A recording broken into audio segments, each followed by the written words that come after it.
a guy yelling, "Screw the billionaires," followed immediately by a very happy billionaire. It's all okay if it's our billionaire.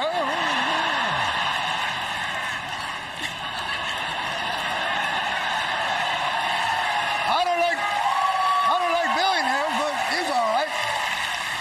That's part-time Daily Show host and full-time liberal broken clock Jon Stewart highlighting the hypocrisy on full display at the DNC. Welcome to Nerk News, I'm Nerkish, and it's clear that liberal comedians like Jon Stewart and Bill Maher are pressure release valves for the saner members of the Democrat Party. Whenever the establishment mucks something up or drops the ball in a way that might not sit well with semi-independent thinkers in their base, these two step in to distract and redirect by noticing the issue and downplaying it with jokes. An important part of tonight was familiarizing people with the Democratic nominee's biography, a hallowed walk through the trials and tribulations that formed the ethos and spirit of the Democratic nominee. Because up until tonight, Vice President Harris came and visited my restaurant.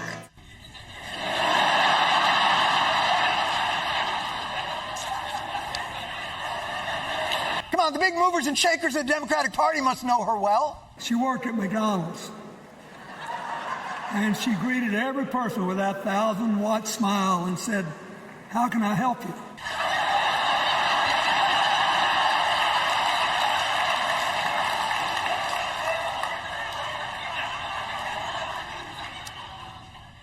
I think you have to say that when you work at McDonald's. Are there less professional, more personal stories? My phone rings. It's Kamala Harris. She called me. My phone rang again, and it was Vice President Kamala Harris. If you're lucky enough to be her friend, she calls you on her birthday. Wait.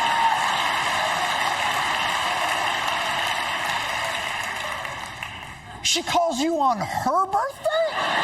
By the way, this is like night 3 information. We're 3 days into the convention and we're like, so she has a phone. Now, as amusing as that is, what Jon is suggesting should be a little concerning to Democrats. I mean, he's basically confirming that Harris was so unpopular that even liberals don't remember anything about her time in Congress or when she ran for president in 2020. And worse yet, they believe the media enough to not bother looking it up. This also inadvertently underscores the fact that she's running a smoke and mirrors campaign where she avoids questions and gives non-responses whenever she happens to be cornered, which should be particularly worrisome for the left, because she just accepted the nomination for their party and they don't know anything about her. The Democrats, on short notice, exploited their newfound momentum and enthusiasm with a display of the breadth and width of this diverse, often contradictory party of Roosevelt. At their convention, they had union leaders and CEOs. They had guys making fun of people for going to Yale and a bunch of people who went to Yale. The Democrats had people who prosecuted sexual predators and...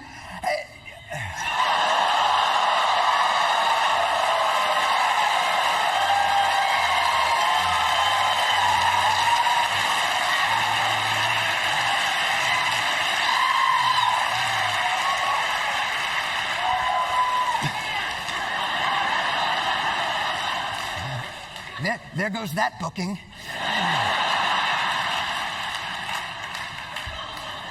They had Black Americans, Hispanic Americans, Asian Americans, gay Americans, Jewish Americans, Palestinian Americans. Oh. Well, to be fair, it was only 4 nights, 8 hours a night. Credit where credit is due. I've got to say, I'm honestly surprised Stewart went that hard on Clinton, but he is an old white man after all, and they're not entirely fashionable anymore. That is, unless they work for a woman of color and are being used to reassure voters by cosplaying as a normal person. Regardless, my favorite moment from this recap was when they let the mask slip on this whole childless cat lady thing. At having a chance when you had none is exhilarating. And the Democrats were hitting all the right notes. The cameraman? not so much. And if the place happens to belong to a childless cat lady,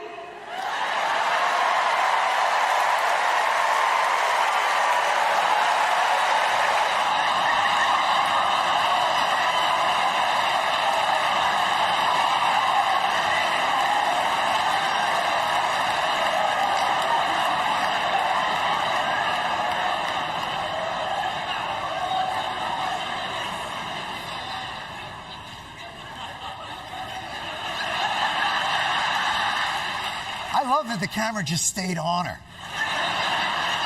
She literally turned around like, are these saying that is this? Hold on.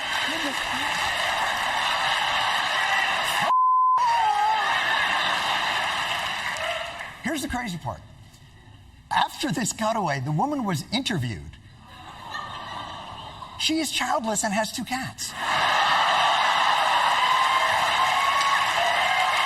That story made headlines and liberals were complaining about it non-stop on social media, which shows that we all understand what's implied by the phrase, and despite how hard Democrats are trying to own the term as a badge of honor, it's nothing more than a mark of shame. However, that wasn't the only time the cameraman was honest at the DNC. He also cut to a parent holding a baby, while the ghouls on stage were praising reproductive health care. Of course, though, there wasn't any widespread outrage about that from the left, probably because it didn't have anything to do with the unmitigated narcissism of obsessing over your identity. But let me know what you think. How do you feel about Stewart's coverage of the DNC? Let me know in the comments, and if you enjoyed this video, please give it a like and subscribe to the channel. That stuff really does help us out. Until then, this has been Nerk News. Thanks for watching. Bye!